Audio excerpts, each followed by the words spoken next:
Hello, how are you? We are live, and it is another episode of Indie Comics Interviews. Thank you for joining us on YouTube and Facebook. And if you are hanging out right now, say hi in the comments so we know you're there. We're gonna sound off. Um, just want everybody to know that they're welcome. That's just very important to us. Also, please have everybody a great welcome to Christie here, who is the creator of Demon Bitch, which is fun Yes. to say although like I imagine just saying that out loud in certain circles will get everybody to be like giving you a hard like snap of the neck, but because Oh, they love it. so yeah, it's a fun thing. So I'm gonna pop the now your Demon Bitch. It can be found on Horatora Studios website, correct? That's basically where you Yes. keep it. All right, so putting that in there, and then Okay. basically Yep. you actually it has its own address as well. You can put to that. See, I found that just now here. Ah, Dorian, get off my keyboard, you little shithead.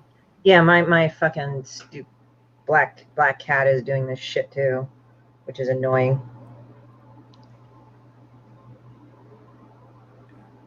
Cats are fun like that, right? Yeah, they fucking piss you off sometimes, and you don't know why they do the things they do.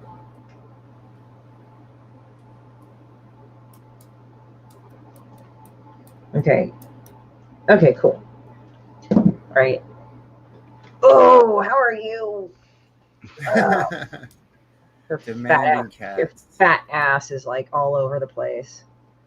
I'm also sharing So we some of got the stuff too. So we got Lothar D in the chat. Hail, Lothar. Good to see you, buddy. We got Doomsday Kingdom Army. It's great to see you. So good that you're hanging out. Hello and Welcome. This welcome, should everyone. be yeah, should be a fun day.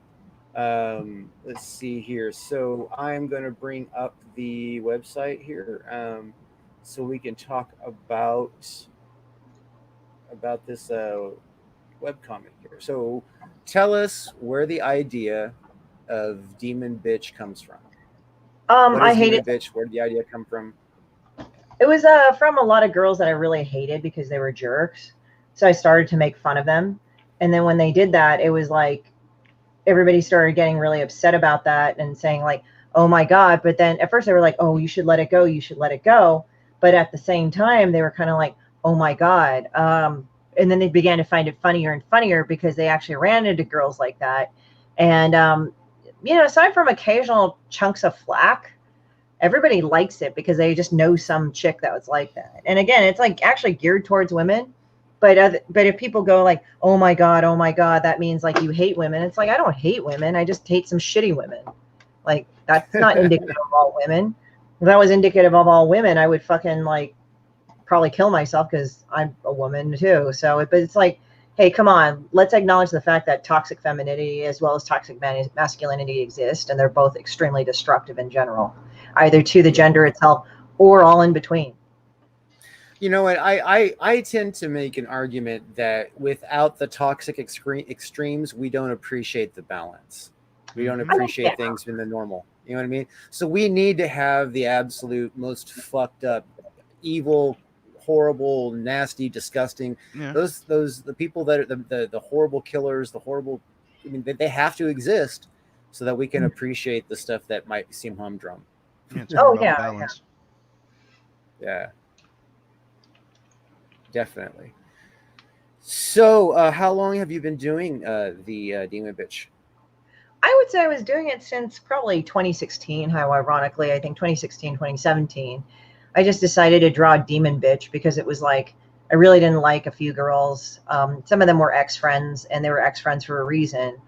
And I just was like, I just hate all this like shitty fucking crap that women do to each other. Let me just make fun of it. And some of these people would actually say the stupidest things. Like they would say stuff like, "Oh, I'm going to be like let's say if you were interested in somebody, they'd say, "Oh yeah, well don't put all your eggs in one basket."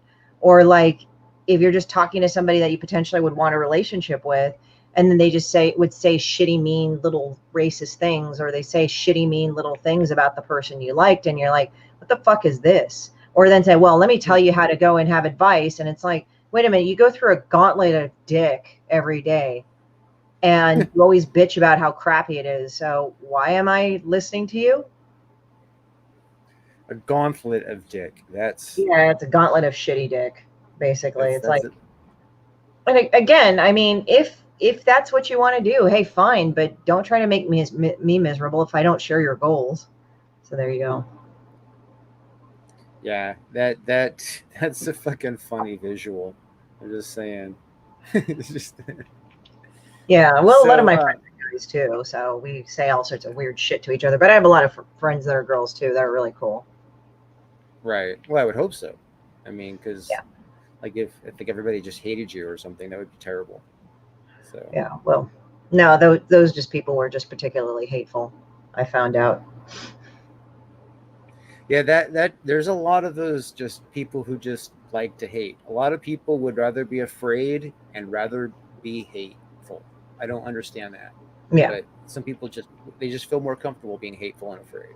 So yeah. it's kind of weird. So so tell us a little bit about Christine. Where did you get started in illustration? How long have you been doing that? Did you go to school for it? What's the I background? I actually did it all my life. I drew stuff all my life ever since I was a kid. Um, I went to art school, UC Santa Barbara. I went to art school for film studies and art studio. So it's a multimedia program. So I got to learn how to code and do animation stuff on the computer. It wasn't as good as it wasn't as high tech as it is now, but it gave me enough on theory that I was able to pick up some stuff on my own. Art stuff like honing my skills and focusing on my work. And I think I did a pretty good job on that, pretty much on that. So did you work professionally? Do you work professionally on projects now? Is Demon Bitch the only thing? Is there something else that you do that makes money? I do mostly Demon Bitch. I mean, I focus on Demon Bitch. Like right now, the shitty tarot is like the big thing right now. Hang on just a moment. I'm gonna take care of this real quick. But yeah, like the Demon Bitch one, I actually have to update my store, so hold on just a moment. But I would say that the shitty tarot, that was the most. That was the most. What was it?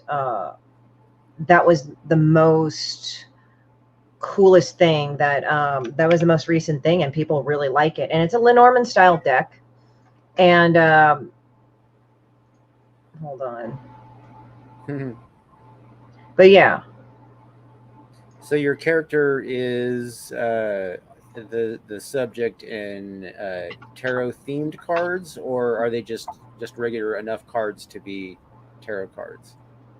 They're tarot. They're basically, it's a Lenormand style deck. It's not the same thing as a face. It's not the same thing as a tarot deck. Like it's basically, tarot decks have 78 cards and they have 4 suits and 13 major arcana. Now, what this one is that the shitty tarot is actually a Lenormand style deck, but I play on the fact that she's really stupid. So she doesn't understand that. And so she kind of does dumb stuff to get things going on, essentially. So there you go on that. So it's like she's so dumb. And then I added 10 Oracle cards on top of it. So it is a fully functional deck. Just the Lenormand style is the second most biggest. I would say it's the second most biggest type of fortune telling deck that has a formal system.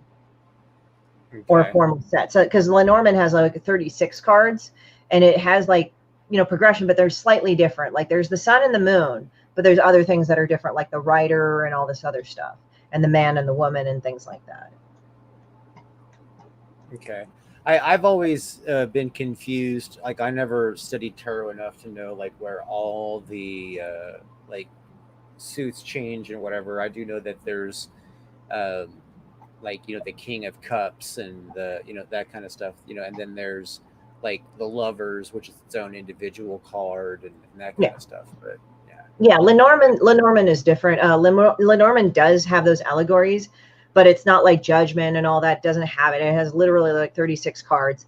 They're very different, and they're very different in so many ways. It's like, but they can, and like they usually you can do a 3 card thing.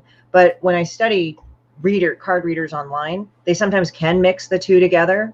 Sometimes they will do this thing called oracle cards, and oracle cards are just very loose. They can be of any art or any representation or any theme. Whereas tarot, it's generally these meanings for these cards, although you're not beholden to them when you read them, but you have to represent them. Whereas like with Lenormand, they're kind of set too. But I put 10 oracle cards with the Lenormand so it could mix around. And there is a pamphlet in there to kind of briefly explain each one, but I deliberately didn't try to go and over explain it because I wanted to leave it open to the person's interpretation. And I actually have one here. Mm-hmm. And so the sales are all for the cart. Are you do you have those any kind of retail locations? I actually right now I have it on my Square. Let me actually give you the copy for that. And yeah, it's just pretty much it's at my store, but it's called the Shitty Tarot. It's pretty good. Hold on.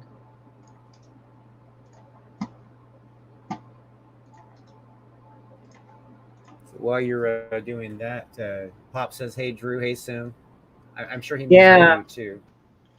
I'm at too. He's watching as well. But yeah, so I went ahead. Most women hate other women. My field of work, I see it on a daily basis. Being one of the males at the job can be very entertaining. Oh yeah, some women are really shitty to each other. I know this for a fact. Yeah. Don't get me wrong. A lot of women can be really great for each other, but some women can really enable each other to do horrible things, or they can really rip them each other. I was always told that you think men can freaking berate each other, friendly. Women tend to see each other as competition first, and then as collaborators second. I don't understand why that is. Men tend to be the other way around usually, but not always. Just one of my girls had an issue like not too long ago. Like she was one of the lucky ones to have a growth spurt. If you know what I mean. So they made her feel really bad about it. So she started strapping them. She was trying to hide them. Yeah, I would agree. They're just jealous of what you have. Exactly. I mean, you're not trying to sexualize her, but it's like they're probably jealous of that shit. It's bullshit, but that's what it is. I mean, that can be taken with anything. Like, I've had girlfriends that were jealous of me about all sorts of shit. And at first I was like going, why are you jealous of me? It's like, it made me think that I was being egocentric, but then it just boiled down to that.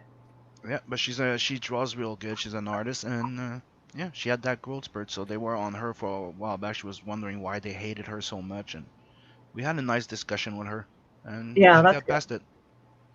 Yeah, I mean, really, you just need to do that because it's like that. Unfortunately, that kind of thought is poisonous. I'm pretty sure that goes a certain degree. It goes with guys, but since I'm not a guy, but on that. It's also guys don't have the same thing. Like the breast thing.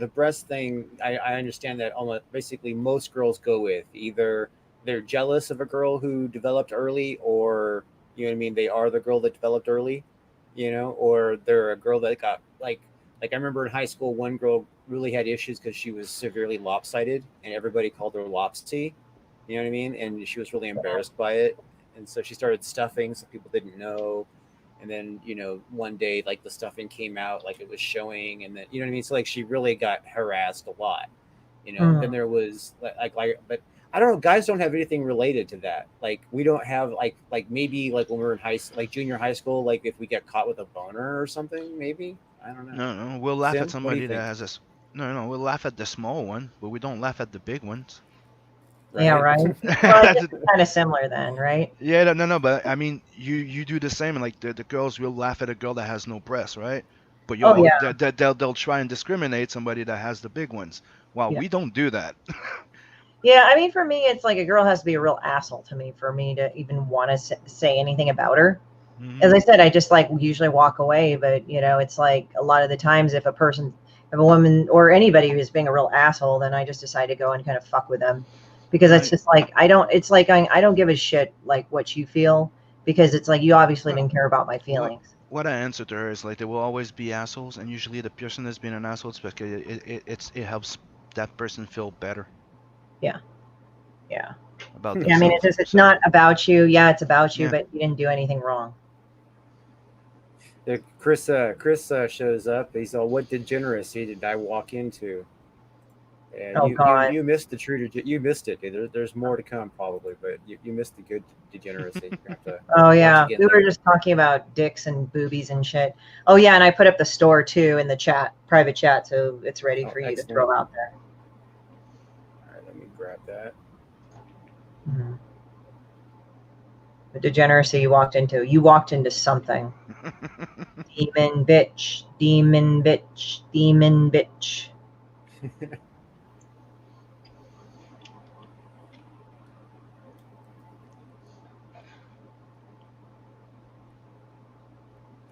But yeah, so I mean, it's just, oh yay, yeah, you can order the shitty tarot. Actually, Dallas is on there. He contributed to that too. He's one of the artists as well. He did DMT because that was based off some dumb fuck chick that I used to know, and I only just did that because she's also an asshole too. And she says maybe we should take DMT and talk to the coronavirus when COVID-19 hit. I'm like looking at her, like, I already have such disrespect for you because you're an asshole and you're stupid. I can't believe it went any lower. Well, the thing is when you think people can't go lower, that's exactly when they do. I had no expectations that she was ever going to be smart, but it was just anything.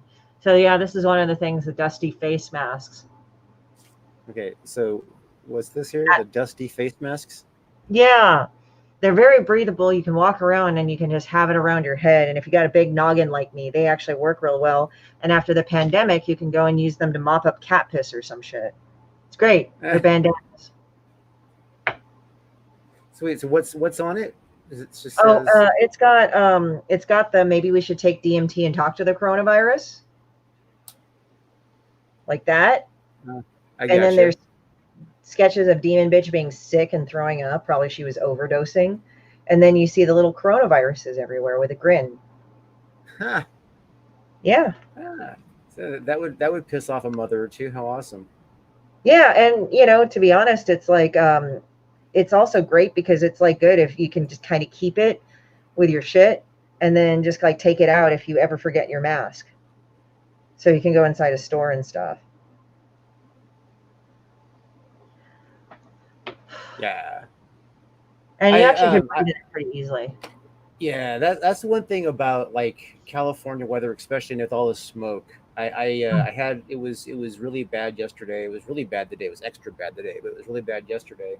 And I remember I was standing. We were waiting to pick up an online order, so we had to wait outside to come before we could go inside to get the online order. Which was, we should have just done something like curbside pickup or whatever. I don't know why that wasn't scheduled. But anyway, so we're standing there in the sunshine, and it's the air is like super smoke, and then we have like masks on, and it's like I'm realizing that I'm not getting enough oxygen. Yeah. You know what I mean? I mean, I'm clearly not getting enough oxygen to my brain. I'm feeling lightheaded and all that.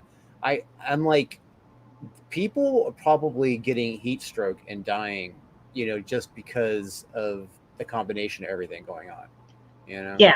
Yeah. And it also depends on what kind of mask you have, because like some of the cloth ones that are like this, unless they're kind of like a bill, they're hard to breathe in. So I have ones with valves because it's just like after, like the hotter the weather gets, the more humid it is. And you're like it's really hard to breathe. Like you literally have to stick your face out of it to even get a breath of fresh air. It does not feel good. Yeah, I actually was gifted a set of masks that I don't use, and I end up using just the disposable ones. These ones aren't too bad. I mean, they're it's just that the disposable one is it's got the metal thing that you can shape it near the nose, so you can so it positions better. This one has like a little, like you said, like a vent on it or something. Yeah. But yeah, I don't use these. They don't work for shit. There's it's the mask thing has got to go pretty soon. I'm just like, I don't know. What do you guys think in the chat? Who likes wearing their mask? If you don't like wearing your mask, don't comment. I mean, if you don't like wearing your mask, comment. If you if you like wearing your Make mask, up your shut the fuck goddamn up. mind. I'm just kind of done with it personally. Yeah, I am. I'm also done with it. This and the thing is like as a country, we should have already been over the coronavirus bullshit, and it's just fucking we got too many fucking cowboys. We got too many cowboys. I don't mean cowboys like they listen to country music. I mean cowboys like they fucking don't think that shit fucking has to be believed or worried about or whatever. I think they kind of changed they goalposted the parameters too much. I think that's why people are pretty pissed in general. And they say, well, it's a novella one. I'm like, well, sure, okay, but after a while, I was like, okay, this is kind of bullshit, Well, I mean, even other countries are having like new breakouts again. So it's not like exclusive to us, but yeah, like New Zealand was like, oh, they went on total lockdown, and it's like, oh, we got 5 more. So it was like, right. Okay, like whatever we do, it's not going to completely stop it. So it's like whatever. No, I mean, and the weight of it, I don't think has all the way hit people in this country. I mean, the death toll is extremely high. I mean, we're coming up on 200,000 people. 200,000 people. I mean, we've never had an incident in this country ever that had that level of population. You know what I mean? Lothar hates the mask. I agree with you, Lothar. I think like we should just wear plague doctor masks and just go with it. But I mean, again, I'm kind of weird because I had a pancreatic tumor last year. Yeah, I was thinking of getting that one. I think I saw something similar to that one. Yeah, if I walked down the street wearing that, I would die. Like leather, black. It's too damn hot. Yeah. Like one guy said, I like wearing masks. I'll throw in a Michael Myers, Art the Clown, but PPE or cloth ones, no thanks. Right, there you go. Masks are fun. I just I don't know. I'm not even like claustrophobic, but I get claustrophobic in a mask after a little while. I feel very constrained. Breathing is an issue, definitely. Yeah. All right, so let's poke around the demon bitch a little bit here. Let's see. Okay, sure. So Photoshop, that's from today. That's today. Yeah, that's today. Every Tuesday I update the fucker. So this is funny. This is like those girls who Photoshop their photos. No, cocaine is a hell of a drug. Oh yeah, like I see girls like on there, and I've known them in real life. And again, I'm not friends with them, or when I was, but I stopped being friends with them because they were jerks. And then they're going like they like start posing, and then you could tell like they'll put enough of the selfies without all the fucking Photoshop, and it's like you look horrible. And I'm not saying this just to shame any girl that goes all natural. Like they look bad, like they don't sleep, they don't take care of themselves. You can tell. And then they go like, here's my modeling picture. I look beautiful. I'm like, Photoshop is a hell of a fucking program, man. Yeah. These filters, these Snapchat filters, they crack me up because you'll see a chick and she'll be all filtering, acting like she's all super pretty. And then the filter will fuck up for a second. You can see she's seriously ratchet. You know what I mean? Underneath the filter. You're like, oh, yeah. Like there are times I've like zoomed in. It's like the texture of her skin looks really bad, Right. Yeah, that's. I mean, it's funny. I wonder what's going to happen, like when the news story comes out about filter dating. You know what I mean? Where like people like hook up a blind date or whatever because they were filtering, and then when they meet in person, they're not who they say they were. It's like going to start about the same time the deep fake fucking severe issues come. Where like deep faking is so believable that I can just take my face and and just like put your face on mine and start talking and people think it's you. Well, they did that one with like voices too, like with Jordan Peele. They actually had him at an Adobe conference and they managed to splice his voice together to say something he never would have said. And I think it was along the lines like he was talking about something about cheating, and then he mentions his wife later, but not about cheating on his wife, just like cheating on games, or like you can go and cheating at chess. And then I spent time with my wife afterwards, and they spliced his words together like I cheated on my wife. And it was done so well. He just like ran off the stage like, oh shit, even though like he never cheated on his wife, but you get what I mean. It's just like what it could do to simulate things. Right. No, it is crazy. That is this is the she finds the coronavirus. Yeah, it actually was a real life thing. It was funny because I go out and walk, right? I walk and exercise to get fresh air. So where I walk, like a lot of times it's pretty quiet, so I don't run into a lot of people. So I walked by and I just saw this like little dog toy, and it was a green ball with like red spots on it. And I started laughing because, that's how the coronavirus is commonly portrayed. So I just put that there and I just said, like, Demon Bitch finds it like a little stupid pet and she wants to take it home. And it's so funny because... No, go ahead. Finish. No, most people, it's funny when they look at it, they start laughing because it's absurd. Like a lot of the cartoons are absurd, or people can relate to them. But it's really funny because like when they do it, they start laughing and then they start going like, oh, fuck, and then there are a couple people, sometimes I run into them, and when they ask a question or they see it online, they said, I have no idea what this means. Okay. Like there's a way how people ask or how they choose their words. It's like, they're not really interested in knowing. They just want to try to draw you in so they could yell at you. And you're like, I'm not playing that game. Fuck you. Yeah, they want to spread their misery. We have a good point being made here by Doomsday. He says sunglasses and masks don't mix. The fog is real. You know what? Here's the thing I worry about, right? People who wear eyeglasses, like actually like Sim wears glasses, like people who actually wear like eyeglasses on the regular basis, when they're forced to wear a mask and they need the eyewear, that seems like a fucking catch-22 that just fucks you up, because you're going to fog them glasses up and it's going to really mess your sight up. Yeah, it does. And I don't do well with a mask on. Like I was telling my kid, he was complaining about, oh, it's uncomfortable. I'm like, dude, I have to keep myself in check because I'm the type of guy that, having something close to my mouth like that kind of bothers me. Yeah.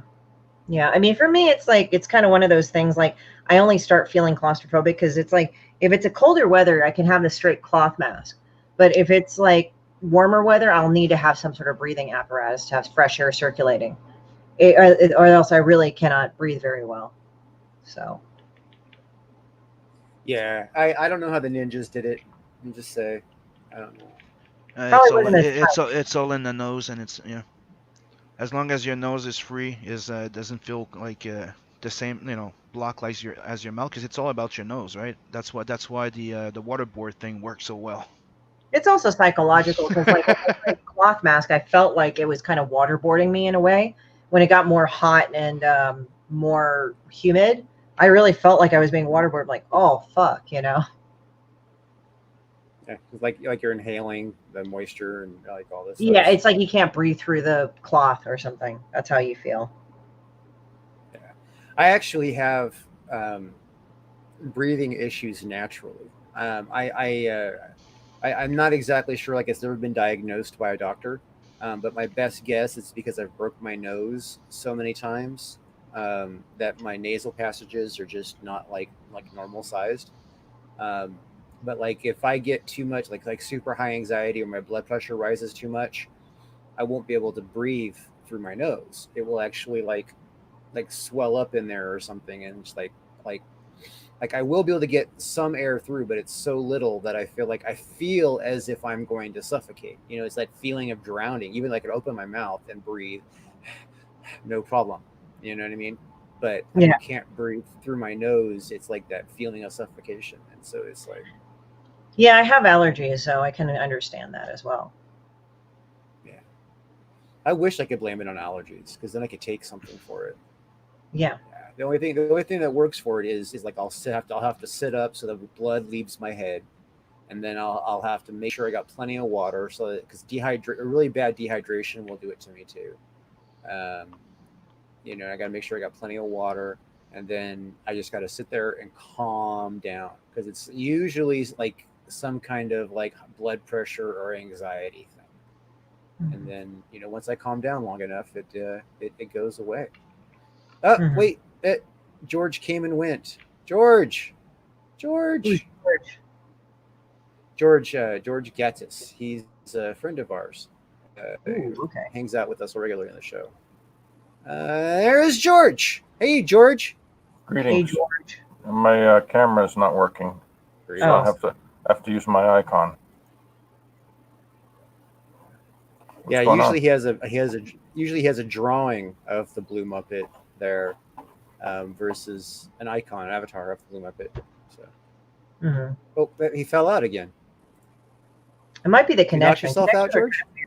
No, I had a crash. My hard drives got removed from my system.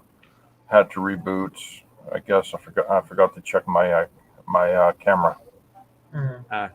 You know what it feels like, right, Sam? Yep. I guess. What are we doing? What are we talking about? We are talking with Christie here about her project Demon Bitch, as well as lots of other just crazy shit that comes up in the middle of all that. Trying to keep it light and airy and fun, and we're gonna like dive into all kinds of fucked up shit because that's what we do. So yeah. Okay. So George, how's your day? George? It was okay. A little productive, a little not productive. I guess it's a good combination. So what's this one here? This is I'm great in relationships. You all suck in yours. Then why are you divorced? So this is basically she's like just boasting. The eagle is, or what is it? What kind of ever bird that is just boasting. Oh, I just call her shitbird. The shitbird? Yeah, just shitbird. She's just a shitty person.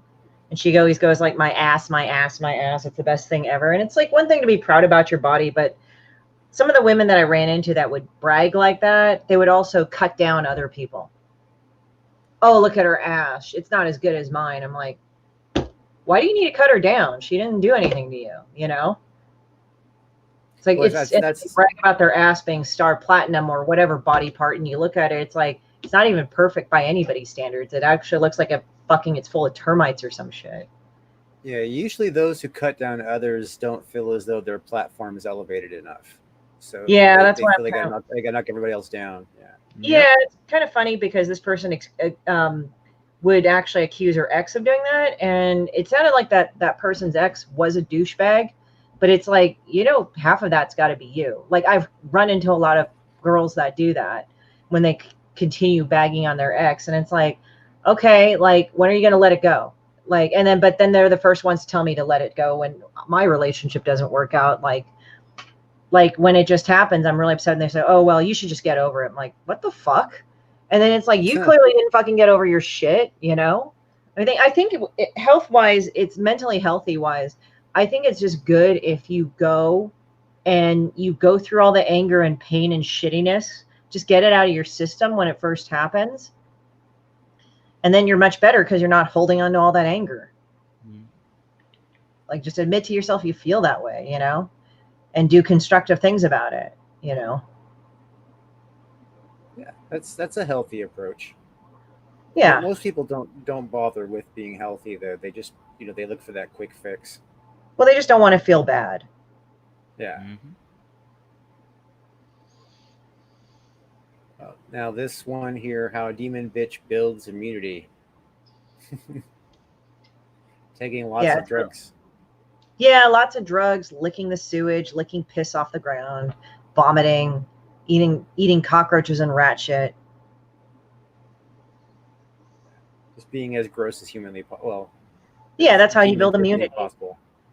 Yeah, there's one thing about being clean, but you can't just like go and say, I have to be hyper clean about fucking everything. It's like, it's good to be clean, but you can't kill everything. After a while, like, it's actually not good for you. Right. And also, I was just getting annoyed that you do need some germs in your life so that you can build tolerance. I think also I was getting annoyed at people like that were being the armchair doctors. Either way, it's like, go away, you know? Right. Yeah, I get annoyed when everybody feels like they know what's better for me than I do. That feels annoying. Yeah. Who's this character? Okay, so it's Egg Lady. This was based on a person that I knew that actually got disbarred by screwing over immigrants by taking their money and not helping them get into the country illegally. So they hired her to be an immigration lawyer, and she fucked them over. So it's based on that. And this person would also try to shame me as well as other women and just try to curse other people's relationships by just saying mean little things. It's like they would mean little things like, oh, you know, don't put all your eggs in one basket, or just saying, oh, well, I knew that person was fucked up, only to know that, oh, they sabotaged you a lot. Even though you didn't do anything to screw up the relationship, it was like that. You know what I mean? So it's just that little asshole that says just mean little things. I mean, I wasn't the only person she did this to. She did this to other friends of ours. And eventually they just stopped talking to her because she was just really mean and negative. And she was going like, oh, well, how come your meaning isn't a man, only to marry a guy and then take his last name, which is fine. But then she says, so-and-so wife forever. And I'm like, okay, whatever. So now her identity is totally caught up in her husband's also because she's disbarred, which is hilarious. Yeah. That's being disbarred is like one of those really tragic things. I mean, you have to be a super shitty lawyer to get disbarred. Oh, she was a super shitty lawyer. She was extremely super shitty lawyer. It's like screwing over people to, you know, when they tried to go to her for the right thing is just pretty reprehensible. No, that's definitely true. Yeah. We got Shipbird again here. Yeah. See, day 57 of quarantine. It says, I hate white guys. They're so basic. I want to fuck Asian dudes because that's multicultural. Look at all the Korean guys there. Oh, wait, their dicks aren't that big. Becky. Day 1 of quarantine. And you want to go at it again. Obviously, she's talking to her dildo. It's a hot dog. It's a Costco hot dog. Oh, it's a hot dog. Yeah, she likes ramming that up her ass. Quite a few of them just got broken. So is it verified that it's a Costco hot dog earlier on in, or we just? I just said like, oh yeah, she just rams Costco hot dogs up her ass. Because like I ran into this one girl that talked about like pegging dudes constantly, and she was a person of color. Let's just say she was a person of color, but she had this weird Asian fetish. And then because usually like in popular culture, it's like just like they only say white guys have Asian fetishes, which I'm not arguing they don't. But it's funny because there's other people of color that do the Asian fetish that is equally as sickening. And there's a difference. Like if you're just saying like, look, I'm attracted to Asian women, I will date them, or I'm attracted to Asian men, that's what I'm generally attracted to. That's one thing, right? But to tell me that I am their Korean ambassador so they can go and fuck Korean guys really bothers me. Yeah. And that's all she wouldn't shut up about. You're her ambassador? Yeah, apparently I was her ambassador. I'm like, I'm not introducing you to any dudes. And like how she would talk about guys as gross, like this is my body count and everything. I'm like, okay. And then she complained why guys were so fucking awful and thirsty, the guy she actually had sex with. I'm like, well, you don't really regard them as anything, so why should they regard you as anything? My wife is Korean. How dare you? Laugh out loud. Yeah, I'm Korean too. That's the thing. That's pretty funny. Yeah, Stu's good people though. He's chiming off. That's when if he didn't like something said, he wouldn't be commenting. So I'm not like it was really funny because I was like, what the hell? Oh yeah, I was thinking, yeah. So I saw this thing on Portland, Athena, and all these people were jumping on. You remember the girl in Portland, like, was dancing around naked in front of the cops, and they were like, oh, look at that, she's so strong and vulnerable, and all this deep shit about her being naked. I'm like, we did that shit in art school. That's the first shit you do in art school is run around naked and do, I'm a naked project, look at me. So everybody does that, and it's like, it's not original, guys. Like, as I said, it's not it's not a knock on nudity in art. It is a necessary thing, But it's like her premise of it was like, I'm going to walk around naked to show you how brave I am. No, you're just showing your ass naked. Yeah, that's not a bravery thing. That's an exhibition thing. So. Well, it's also just done so many times. It's stupid. It's like after a while, it's like, okay, I don't think anybody really talks about her anymore. So I just named this Portland Becky. So I was like, here, demon bitch. I mean, like, I saw the clip of her running around and all that. I'm like, this is just fucking pointless. Like, what are you trying to do? But it's like, look, I'm open. It's like, but the cops went away. I said, well, she's a naked lady. She doesn't have any weapons. So what are they going to do? And like, all right, bye. Like, technically, she wasn't doing anything to them or anybody at the time. So it was like, well, we have no reason to be around here. This is boring. Let's go. Free show. Awesome. Drunk Ed's like, oh, I glad I came in for that part of the story. Oh, yeah. But Demon Bitch is so gross that it's like all the slime from her crotch and shit. Right. Like snail trails and disgust. Yeah, it's just, yeah.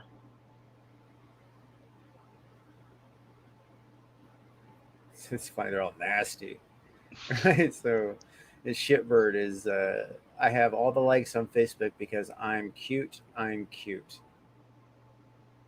Slut 69 man blocked you on Slut Life.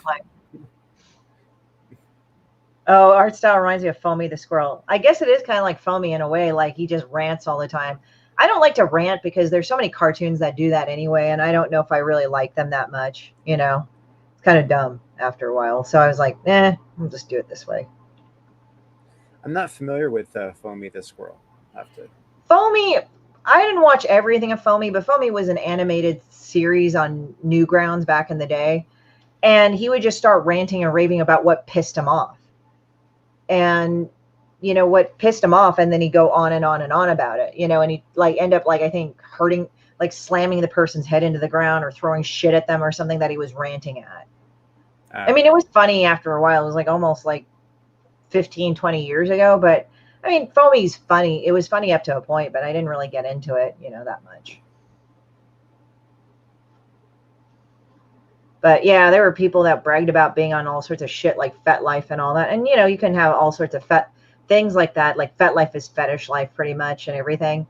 But apparently the people I ran into that were into that, I've never been on FetLife. I've never been on Tinder or any of those things.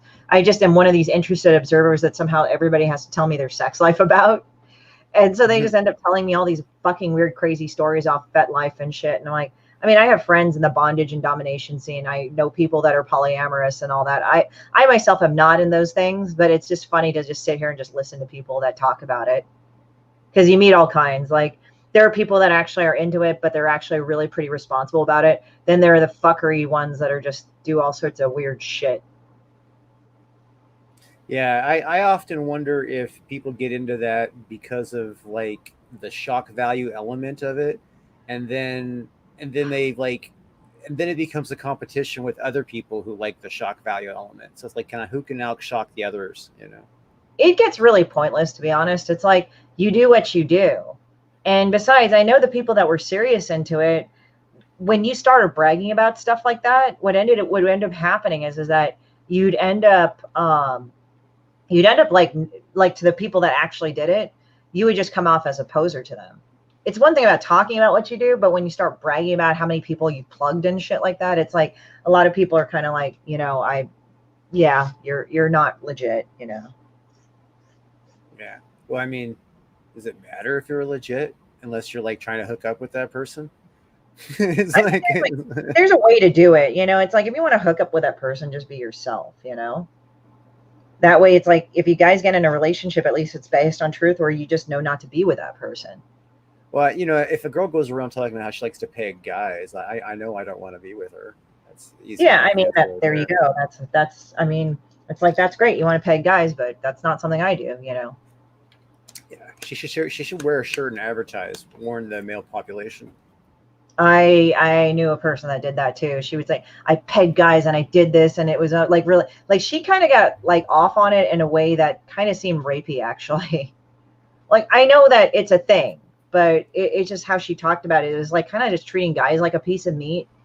And I know like guys can treat girls like pieces of meat, but I don't think it's cool amongst guys as well. It's not cool amongst girls to treat dudes like pieces of meat. Like most normal people in general, that's not a good thing. Most people, even guys like, who brag about their conquests, it's not like, oh yeah, and I treat her like shit. The only time that becomes a thing is if like, if like it was like a really like super hot girl who was super stuck up, and it's like, yeah, afterwards I kicked her out. You know what I mean? That would be like a joke, but like, she would have to be deserving it for it to not be thought of as a fucking piece of shit thing to do.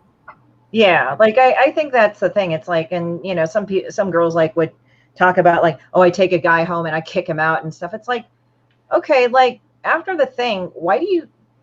I kind of like got into like I kind of got to know the dark side of dating, where it's like, oh yeah, I invited this person over, no matter what gender or sex it was or type of relation. I invited that person over and I got to kick them out like it was a fucking notch to kick somebody out after you shared a very intimate act with them. And I'm like, this is fucked up. And it just made me realize after a period of time, like, you guys are just fucking abnormal, man. Like, I kind of see some of those things where like I know that everybody's got their own thing.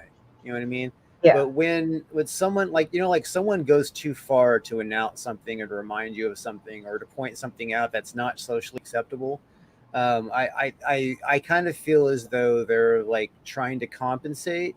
So like when so like when women try to do things that are like stereotypical sexist male things and they want to brag about them, when it's like gross for like men to brag about those things socially. You know what I mean? So like these women, they want to brag about them. I kind of see that as a degree of penis envy. It's like, okay, so you wish you were like what? You wished you were like a man, and that's why you got to do that. You know what I mean? It's like, it's like you're jealous of of men. Is that why you got to act like that? You know what I mean? It's like, what's your problem? It's definitely compensatory. I mean, like a lot of this shit is compensatory. So it's like, I've gotten to a point now where I'm just sort of like going, if a person opens their mouth in the first few minutes, I mean, I like giving people chances, but it's like I've been around enough dysfunctional people to know, like, no, I really don't want to be around you, It's like you get better at it when you get older. I remember this article saying like, well, you have less friends when you're older. It's like, that's because you know what works for you. It's not like when you're 20, like, yay, I get to have all the friends in the world. When you get older, you're very, very choosy about who you let in your circle. It's called experience. Yes. Yeah. Usually when you get older, you're less interested in being popular and more interested in having your privacy. So.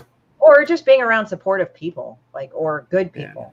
I mean, that's the thing. It's like I just was like going, and usually like some of those people, like especially the girls that would do that, they'd say, oh, guys are pigs, guys are terrible. It's like, is that why you kick them out all the time? But you're acting like a dick. But deep down, a lot of these girls inside want to have a nice relationship with a nice dude, whatever it is.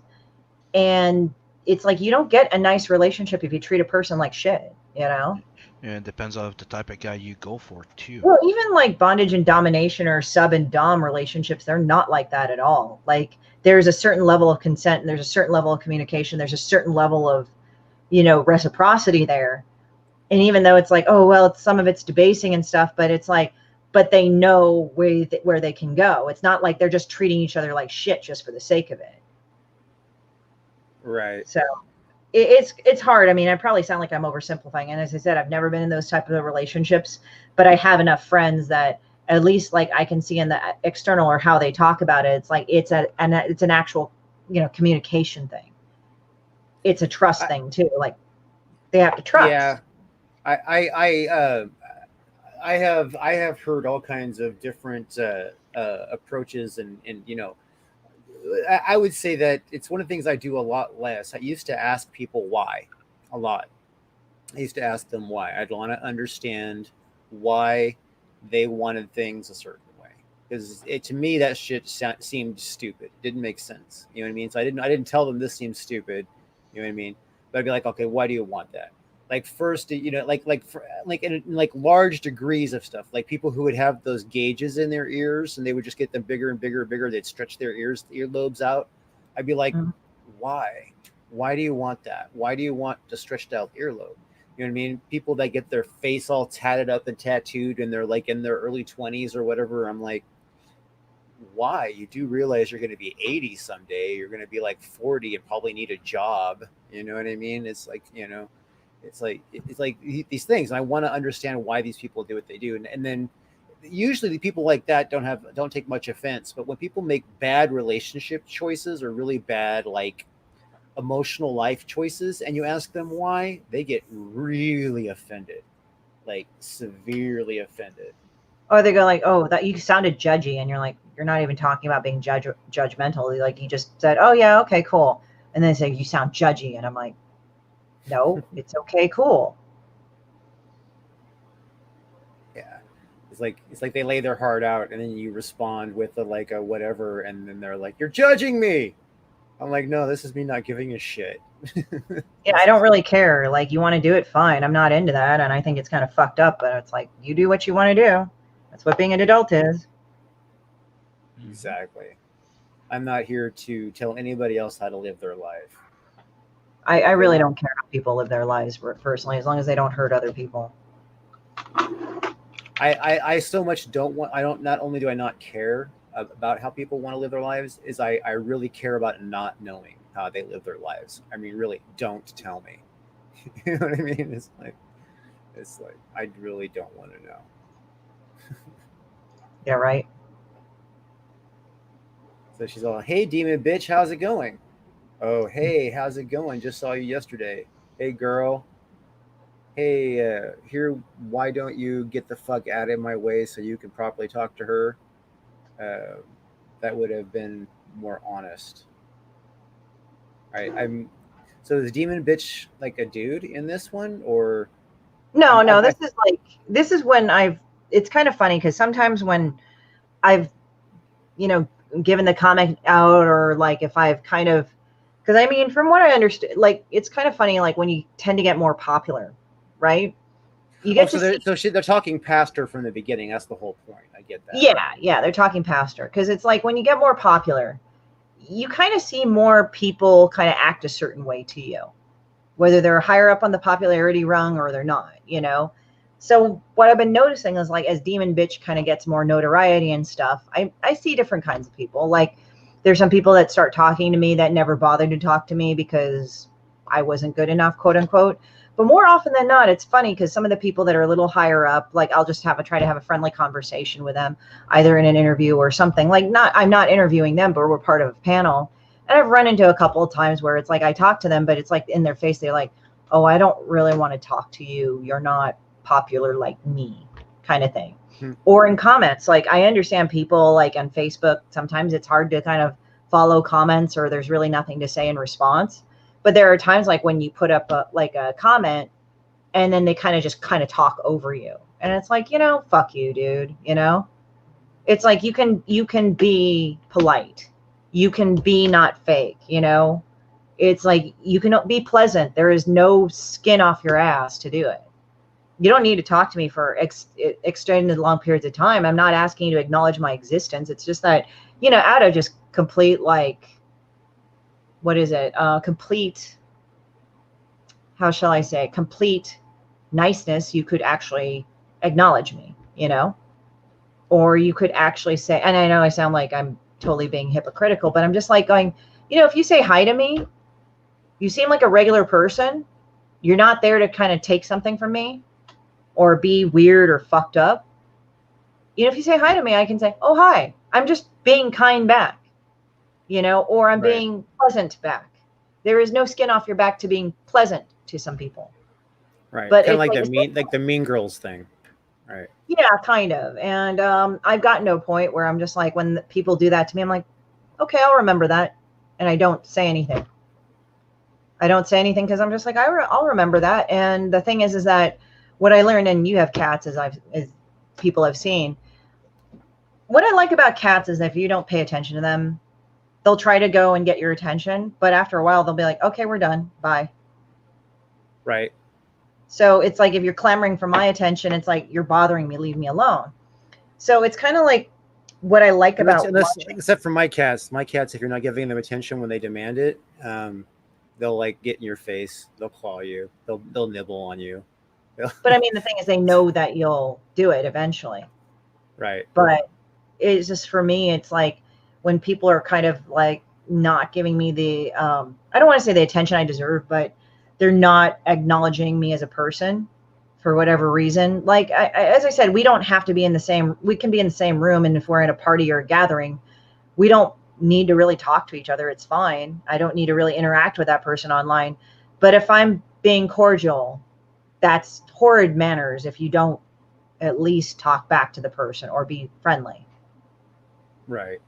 It's like, it's not worth the effort. It's like, all right, okay. I mean, we work in the same industry. You could at least be pleasant. There's nothing wrong being pleasant, you know? That you would think that it would be easier to be pleasant than to be unpleasant, or at least be cordial. You know what I mean? It seems like that would be easier for people. Yeah. Yeah. I mean, sometimes it's just like people get weird about stuff. They really do. I'm putting the link to the website again in the chat in case anybody missed it.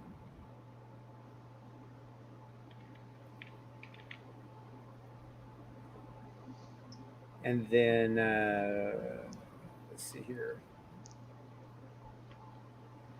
Now these are nice. I mean, obviously, you know, the art style really stands out. It's kind of you know, it's funny because it's like you can tell that you use the lines to get messier based on the character. So the shittier a person is, the more fucked up their line work is.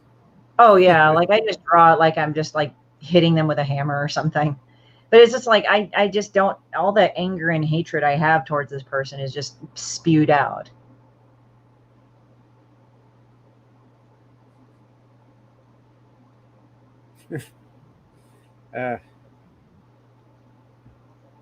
Shitbird being anti-Semitic.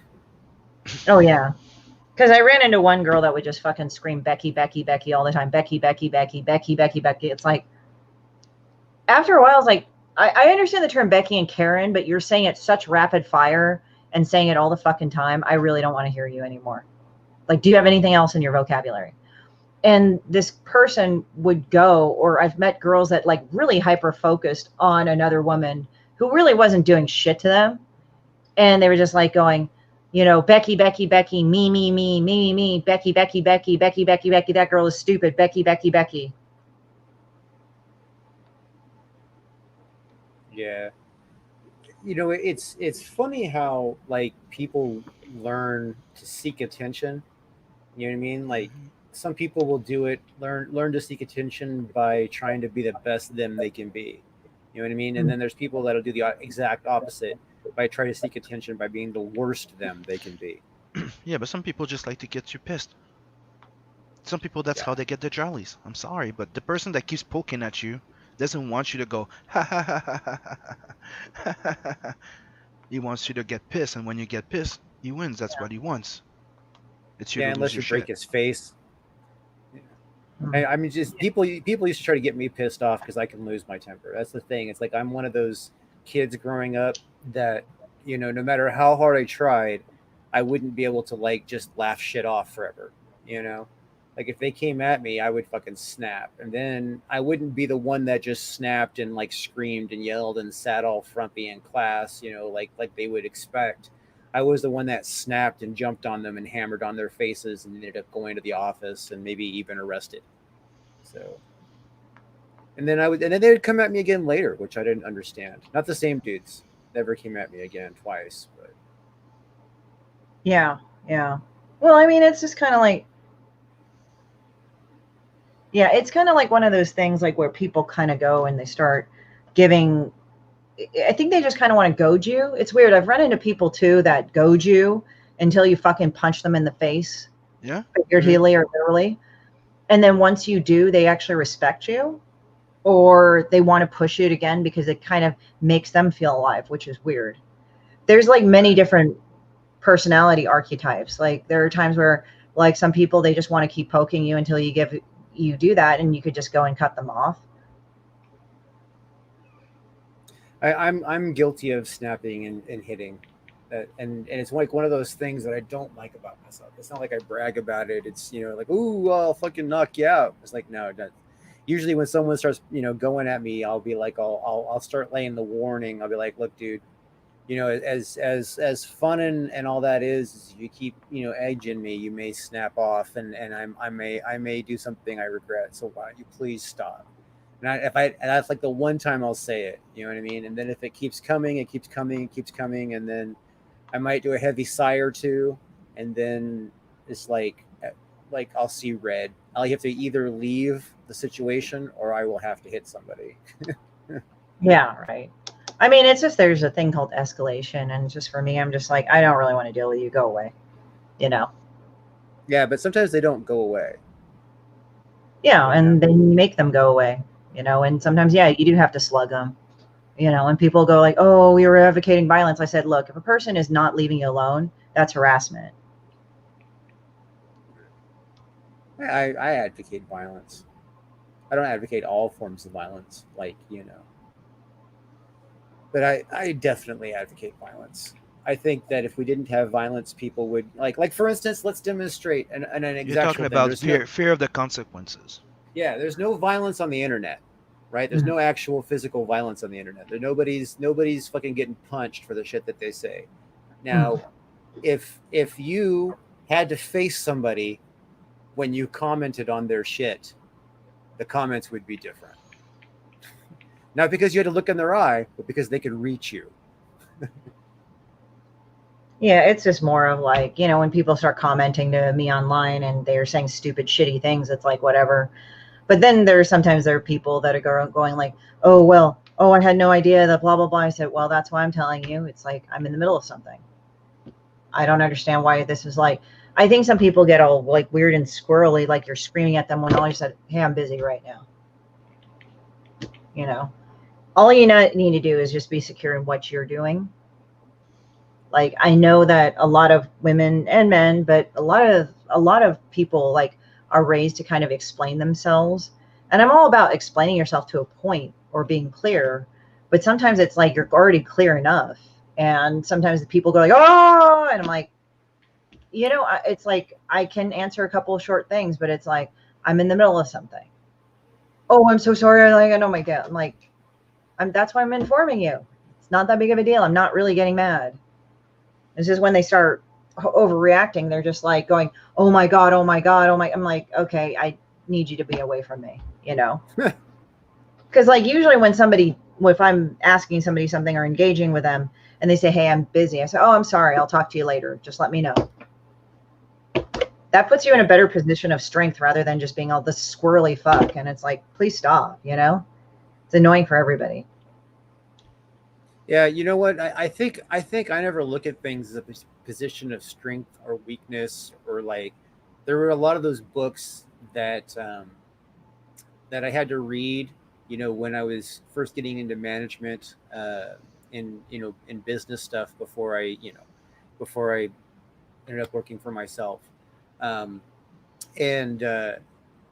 these things were all about, asserting dominance and using words to get the upper hand and it all seemed like bullshit to me. I mean, it works, it's effective stuff, but it's like manipulative tactics. It's not reality, I think if it's manipulative like this, if you're trying to do and get one over on someone, I would say yes. But here's the thing, what I think is different for kind of putting yourself in a position of strength. When you put yourself in a position of strength, you're not there to manipulate people. To me, manipulation is to manipulate somebody is because you don't believe enough in your own power to get what you want from them. There's a difference between taking advantage of somebody and standing your fucking ground. Yeah, I mean, it's just like, look, like, for example, I think we're just kind of disempowered. It's like, oh, why don't you write to your representatives? What's that going to do? They're not going to read it. I'm like, okay, but maybe I'm putting that intention out there and, maybe they're not going to read it. But, somehow it's putting that out there like, this is what I want to have done. Like, why not start that first instead of screaming and crying and shit? You know what I mean? People want to go to the nth degree because they know that'll work and like going, or they think that'll know that works. That's manipulative right there. But if I'm just saying like, look, like let's say if somebody's talking to me or something during an interview and I can talk to them a little bit, but I have to focus on the interview, right? So I'll be like, oh, yeah, I'm busy right now. And they say, oh, okay. It's like, oh, I'm sorry, my bad, And that's it. But when sometimes people go like, oh my God, I'm so sorry. I'm like, I'm just telling you, I have an interview right now. Like, I can answer a little bit, but I need to stop because I have an interview. So it's just like, I have an interview now. I'm busy.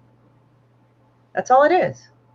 It's just like, and if they have any other problems with that, I'll be like, I just said it that I'm busy. It's like, I'm busy. I'm doing this. Do you think people are more insecure these days? Or do you think it's just that their emotional insecurities are more revealed these days? Oh, that's a tough one. I think people think that if they give away their power, they were somehow more humble and more kind. I view that as the exact opposite because of their definition of power. Power is not necessarily domineering over other people. That's another way of showing weakness. There's a duality to not very good things. Sometimes it's just you speak with authority, like, you don't get to do that to me type of thing, because you don't. If you're clearly not listening to me, for example, or if you're clearly not saying, respecting or really listening to what I'm saying, then I have no interest in pursuing this conversation any further. It doesn't, and again, you can have all your feelings about it, and I don't think it's bad to be honest about your feelings, but I think sometimes people use their emotions to power and to try to throw it onto another person by making them feel bad so that they'll continue doing the thing. Guilt trip. Or they're following their own internal dialogue of, I'm not good enough. When really it's like this person is just saying to you, a lot of the time people are just saying, I can't do this right now. Not right now. We can do this later. And if they aren't doing that, then okay, yeah, that might be hurtful, but at least Yeah, I mean, as far as that kind of stuff goes, I mean, people really should just, like, if somebody's busy, or even if they're not busy, and they like saying, "Hey," trying to give you the hint, the nudge, like, beat it. You should like exit as fast as possible. There's, I don't know about exit as fast as possible, but you say, okay, that's fine, and then you just walk away. That's the fastest possible. I mean, you're not just like click on, you know what I mean? But I mean, you should definitely take the hint, but you should also, hey, what's up, Ace? You should definitely take the hint, but the thing is like, you should like realize that you're causing the opposite effect of what you want by not responding in the way that they're asking. You know what I mean? It's, by lingering, you're making them not want to be around you in the future. By lingering, you're creating the feeling that you're worried they may have. Really, you just shouldn't do that. You shouldn't project that. I mean, it's like this. It's like, look, it's like somebody says, hey, I'm busy right now. I said, okay, I'll talk to you later. Let me know when you're available. Yeah, simple, short and sweet. Yeah. Yeah, I mean, I'm pretty direct about that stuff. It's like, as I said, like, no, I know that people don't have psychic powers when they start talking to me, because it's like, they don't know my schedule. They don't know how busy I am. Oh, cool. Almost at 1K. We got to get you there, brother. Oh, nice. So it's like, for me, when people do that shit, it's like, okay, well, I try not to respond with anger, and I say, hey, look, I'm in the middle of something, because they don't know. They may not know. If I didn't tell them, then, there you go. They start asking questions, and, up to a point, I'm like, it's more than what I can be present with. I say, you know what? I'm busy at the moment. Yeah. That usually, when that should be all it needs to be said. Yeah. You know what I mean? Like, I'm busy at the moment. I'm busy at the moment. Can I get back to you later? Any of those little short statements that are polite, like, this is, I ain't got time for you at this particular second. Yeah. Yeah. Yeah, and it's fine, like, when they talk. I'm busy at this moment, Pepper. I'm busy at this moment. And she's like, fuck off. It does not work with Pepper. Yeah, whatever. You're going to pet her anyway, because you're giving her enabling behavior by petting her. Yeah, I'm enabling because I don't smack her down. Yeah. Actually, she knows better. She just knows that if she does it on camera, that I won't, like, be a dick. I think basically people are raised to be kind of hyper, I don't want to say hyper aware or hypersensitive. I'm thinking of like hyper anxious about how another person will be acting. And you really don't need to put that much fear into it. I would say especially like happens more and more, you know what I mean? Like it's really, I would say that it maybe even generates from television. You know what I mean? Like how how people treat each other on television and the perceptions of how relationships are on television. You know what I mean? I'm wondering if people learn how to behave from watching that, and then it just kind of accelerates. Well, I think also people like have this really weird construct of how relationships should be, either from their parents or their peers. That's what I get too. Like the people that say, oh, well, it's this, and this way. It's like they're not usually talking from a position of experience. They're talking from a position of being cocky, which hides fear. The thing is that we have to accept the fact we all fear things. Our wife leaving us, our husband leaving us. We're going to die at some point and we're not going to know about it. This doesn't mean that, and again, like the thing is that what I learned with my tumor is that I had to accept the fact I had a fucking tumor. That doesn't mean I was going to be okay with continuing the situation. It's like, okay, I have this fucking 6-inch tumor. Now what do we do about it? What is there for me to do? I obviously don't want this fucker in me. It's either going to kill me outright or it's going to kill me later. What do I do? So I had to be at the hospital to get it taken out or listen to the surgeon or whatever. And then they said, oh, you're going to be diabetic. Some part of me says, I'm not going to accept that, in the sense that, okay, I can accept that that could be an outcome, but I'm not going to accept that that's the only option I have. So it's like, for me, acceptance is not necessarily being okay with it. It's just like, you just acknowledge, okay, this is what is happening right now. That's why I'm very good about living in right now. Because generally when people go and try to do projections of, oh my God, oh my God, oh my God, you're feeling this, you're doing that. It's like, how about we just kind of take a step back? Like the girlfriends that I do have, or the guy friends that I do have, when they've had issues with relationships, they're all, oh no, this is happening, that is happening. Oh no, this person doesn't care about me. Oh no, oh no, oh no. And I said, how about this? Why don't you just take a step back and just kind of concentrate on yourself for a little bit? Like, don't concentrate so much on that person. And I'm not saying break up with them or say fuck them like some other people do. But just take a step back and kind of focus on yourself. And guess what? It never was really a big thing. That other person had the space to kind of go up to that. And what I realized is that in a relationship, you're dealing with a totally different person. Now, what we show in relationships on TV, and I guess with people, there's this weird thing like they have to be just like you and they have to do everything that you want to do and blah, blah, blah. And they have to be in complete alignment. It's like, look, there are definitely couples that are unhappy that are out of alignment with each other. They don't have this. They don't want the same things. Obviously, this was not worked out. But I think personally, for me, it's like you got to have that space for that person or you to come to terms. You know what? Maybe that's something I could do for this other person. Yeah. Or to realize that not. Yeah. I mean, if you think about it, I mean, society has only really had that way of thinking of equality for about 70 years. You know what I mean? Before it was just like, like one person ruled the relationship.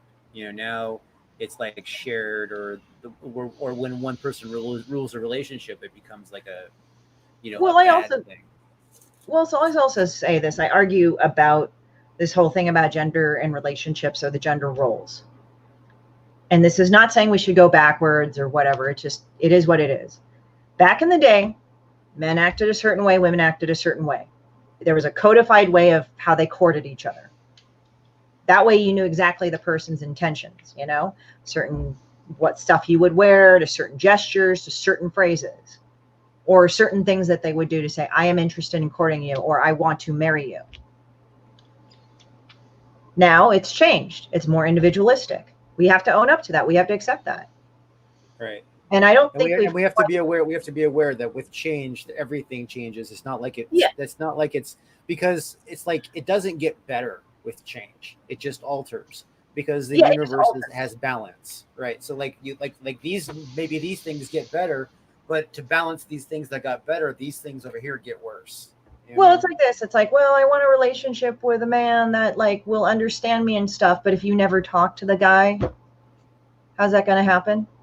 If you never fucking give him some like leeway into life, if you never really listen to him and compromise with him as he will compromise with you. And no, it's not like a tick mark thing. It's just that I just find it interesting with people. It's like you don't want to own up to your power that you can have a relationship that you want, or that you want to go and talk to or interact with that person on the level that you want, but you have to work up to it. That's why I never understood girls said, oh, he hasn't called you in like an hour. Oh my God, you should dump him. He's not into you. I'm like, do you need a guy fucking on your ass like 20 minutes a day, like every minute of the day? I mean, don't get me wrong. Different people have certain modes for attention. And sometimes some people will ultimately not be compatible because of that.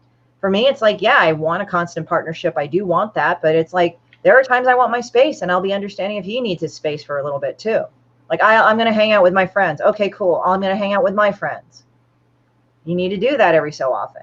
Like when I was 20, I thought, oh no, you can all mix it all together. But then as I get older, it's like, yeah, I can see why. Like just sometimes I just kind of want to be by myself and kind of recompress and kind of refocus on myself and to be a better person in general.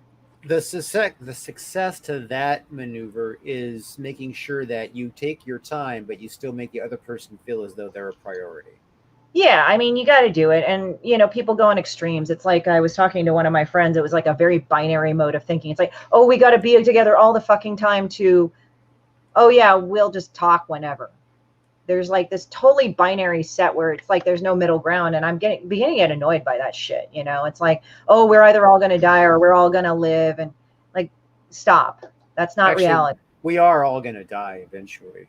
Well, I mean, of a certain situation or whatever, but yes, that's a constant. We're all going to die. But what I mean is like of this thing, of that thing. And it's like, and it's like, no, kind of put it into perspective and give yourself parameters and live your life to the fullest within those and be open to those parameters changing to something bigger. That's a healthy approach. The downside to that is a lot of people set parameters that aren't realistic.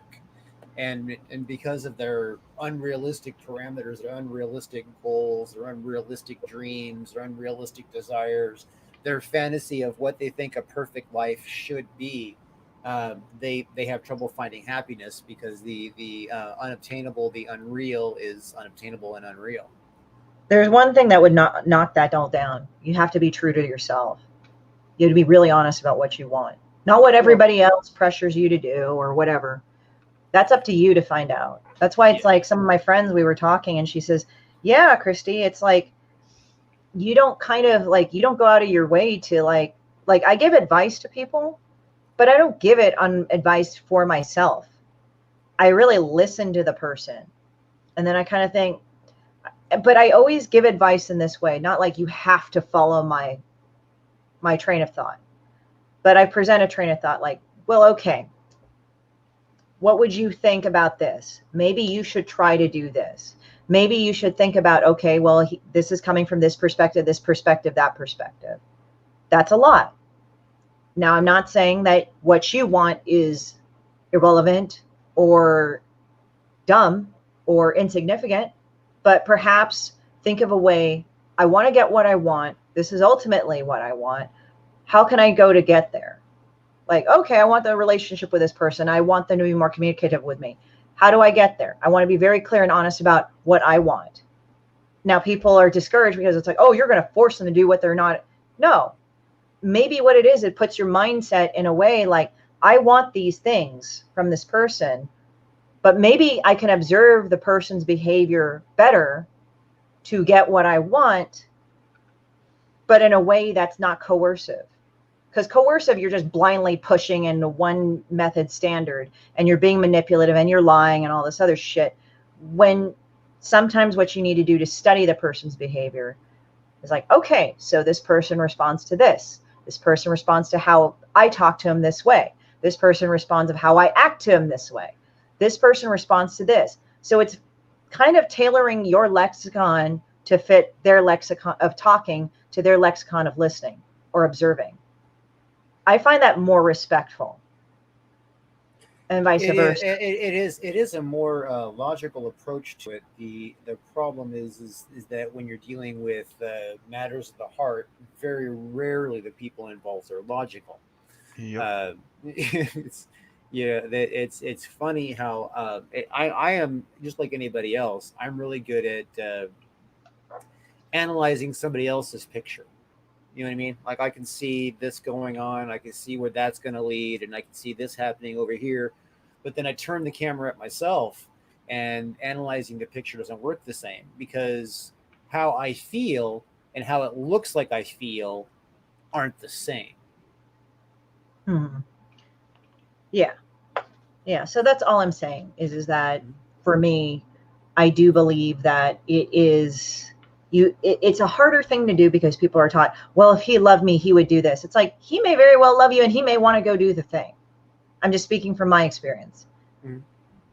But maybe you need to go and see the whole picture to have a better idea how to get to that thing. If you go and say, well, I love you, but I'm going to go do this and I'm going to go date this other guy, blah, blah, blah. It's like, that's a really shitty thing to do. You also have to think, like, is that something that you want? Well, no, I don't really want that. Then why are you doing it? It boils down to, if you don't want to do this, then you don't need to. And some people say, well, you can't always do what you want to do. You always have to do what you don't want to do. I said, yeah, but that's further down the line. Why are you so into like erasing everything? It is a wild challenge. Relationships suck. I have yet to master one. So I don't even claim to be an authority on it. Although I can see them falling to shit well in advance. You know what I mean? Like with other people as well. Usually, very rarely, I'm surprised by someone's breakup.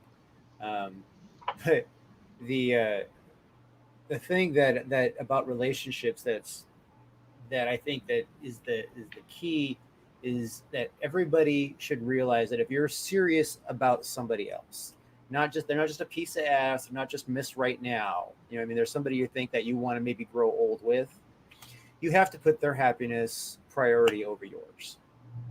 Not necessarily their health, their well-being, but their happiness should be a priority over yours, because what you will find is that by bringing them the happiness, you're going to get the happiness too, and then they're going to also bring you happiness, not just through the happiness you bring them, because that will happen. Just so you make someone else happy, that happiness will reflect back onto you. But at the same time, that person, because being around you makes them happy, they're going to do the same thing naturally for you, just naturally. Yeah, I mean, that's the thing. It's like, it's kind of like this. People can sure as hell make you miserable. I've learned that too. But at the same time, it's also like, okay, well, it's like, I'm pretty cool within myself. I don't need to be with a person, but I want to be with a person. Because the thing is that I'm not saying that you can't depend on somebody or they can't be, your right hand and all that. But you have to be cool with yourself, or else you're going to put these unrealistic expectations on them. Like, you have to make me happy every single of the day. If you don't say this one thing, you don't love me. It's like, for just this 1 second at this right time. It's like, okay, well, if they never say it, I can see why that upsets you. But, nobody is going to read your mind. Yeah, and you can't make somebody happy when you're freaking miserable neither. So it's a question of balance. Yeah, like you got to be you got to be like a whole person in yourself. Yeah, right. You don't have to be perfect. If there's passion in a relationship, you're gonna have to expect equal levels of anger and hate as you get joy and love. Yeah, I mean, there are times you're gonna have to accept the fact that sometimes you're with a person, you're like, God, I fucking hate you right now. And I understand, like, it's never going to be. Everybody's going to be like that. Everybody's going to. Yeah, be it's just. At some point. It's like the longevity of couples is like, can you work past this feeling? Right. That's usually the trick. It's and that's the thing that I discovered. It kind of ruined my last relationship. Is I felt as though the longevity wasn't there. You know what I mean? It's and I might have been suspicious because she didn't have a track record of having long relationships. And I'm really not into investing my whole life into somebody if they're not gonna, I'm getting old. You know what I mean? It's like I've done that whole we're together 6 years and then bye thing. You know what I mean? I've done that. It's not what I want to do anymore. So personally, I'm like, my own decision is, if it's not gonna last, it's not even worth fucking around with. You know what I mean? If you just want to date and be friends and play, that's cool. But you know what I mean? Don't expect me to get serious. Yeah. Yeah. I mean, it's just, you got to go and you just got to go and like find out what works for you. You really got to listen to yourself, and you got to be honest with yourself. That's all it is. It's like, and it's not, I don't think people want to do that. It's not easy. I mean, it's not. I mean, I think people probably do want to listen to themselves. Well, they're also taught that if you listen to yourself, you're somehow fucking up. It's really ingrained. Like, don't listen to everybody, but everybody else has got to give you advice. It's like, you know, not everybody has to fucking give you advice, and you don't need to take it. It's a form of validation, which I understand that happens to a point. I think on a certain level, we all want to feel validated. We all want to feel accepted. I don't think that's bad, but you have to prioritize it. Like, look, can I be accepted for who I am? Can I be loved for who I am? And that, I think, is better. It sounds harder and scarier, but in the long run, it's better because, you know, if you try to force all these relationships, you're going to have a lot of broken relationships.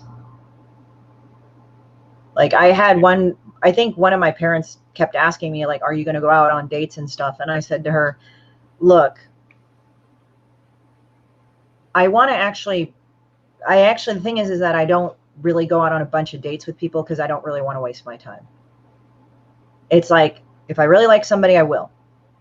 But I'm not going to go and just find some rando dude and just be like, oh, I hope he's the one. And the second one I hate is like, oh, you never know. And it's like, no, I've listened to that shit enough. You know, when I didn't listen to myself, like, this is not the right thing to do, it didn't turn out well. I got into an entanglement. So for me, it's like, okay, well, let me go and just do this for a while, you know? You know, you have to look at the situation too. Like, COVID's either got people scared of touching each other, or, you know, a lot of other people are really, really, really frisky right now. You know, I'm not saying that you cannot find love. I'm just saying that's the general. I have to accept the situation as this is either or. These are the two ends of the spectrum, and it's a little bit thicker on both ends. But I'm pretty sure there's a normalcy in the meantime. There's a right time for everything. Yeah. Doesn't mean you're any less open. Yeah, it's one of those few things in the world that we really don't have any control over. We might be able to, like, you know, adjust our sail a little bit on our ship. You know what I mean? To adjust what direction the wind blows us, but we really don't have control. We really don't. I mean, we can just control ourselves, and people would say that and it would be sounding trite, but really it is. It's like, okay, I focus on what I want. What do I want in a person? What do I want? Or this or that, or blah, blah, blah. You know, that I want this, and just not worry about how it's going to happen, but just focus on this is what I want. And somehow it happens. I know that sounds like stupid, and it's like, oh, it's not planning for the future. But in a way it does, because you'll be more open to situations and solutions and paths to get you where you want. It's not going to be what your friends say or your family says. It really isn't. I mean, you could have a friend that's like really great. They know you, but they're not you. No, usually when family or friends get involved in your relationship, they tend to fuck it up. Whether they fuck it up directly or they fuck up your head, you know what I mean? They're fucking something up. So. Mm-hmm. Yeah, it's just like the whole fucking up your head thing. That's the thing that I see happen a lot. And people will, like, you know, feed people bad ideas, and then they'll wonder. Yeah. We're all susceptible to that. I think that's probably some of the conditioning we've gotten from our parents, no matter how great they were or weren't. But we have to break ourselves as like, look, I need to do what's good for me. This is what I want, either in a job, relationship, money. Focus on that. And the thing is, people say, well, I'm hyper-focused on that. And it's like, just focus on that and what you want, and live your life and deal with your own issues and be open. Like, you don't get rid of certain things. Like, you need to be perfect to be in a good relationship. You know, you have to really like yourself. Actually, if you're perfect, you're probably not in a good relationship. Just so you know. Well, I mean, nobody's ever perfect, really. I mean, I'm not perfect. If you're perfect, You know what I mean? That's a self-perception thing. You know what yeah. I mean, the thing is that to truly step into your power, you have to know who the hell you are. You know, you have to have a high regard for yourself. And I don't mean like you have to cut people down. No, that's not having a high regard of yourself. Actually, that's more of undercutting like stuff, if you get what I mean. Like it's more undercutting your own value because you're highly insecure that you have to cut people down. Yeah. People show insecurity in varying ways. Sim's pickup line, you must be a maple tree because I would tap that. That's funny. Maple syrup's delicious. I have a thing. Wow. Freaking Chris. Do you want to see the 2 fan art I just did? Sure. Finished? Of Demon Bitch? No, I started 2 fan art before the show. It's layouts, and I just did. It was a Monster MD and that Wizard for Hire guy. Why don't you share your screen real fast? Boom. Okay. Oh, nice. That looks cool, dude. It's an invisible woman. So I imagine the fact that she would put mascara on and would still show, right? So she kind of rubbed herself with old bandages and some toilet paper, like very charming and soft. And she has a wig on. So you can see like the emptiness of the bandages. But you just see the eyebrow and the eyelashes. And, the lipstick. Monster MD is a fun comic by a friend of ours, Bon Kloss, and he I think it's like up to 85K right now. They're about ready to go to print, and the assistant Heidi is the Invisible. So I see. Yeah, so it's based on a character from the book. That's the wizard guy. I don't remember the name. Moriat, whatever. It's almost like Mobius. I don't think it's Mobius. I know he's the wizard for hire. Just he has a weird name. Yeah.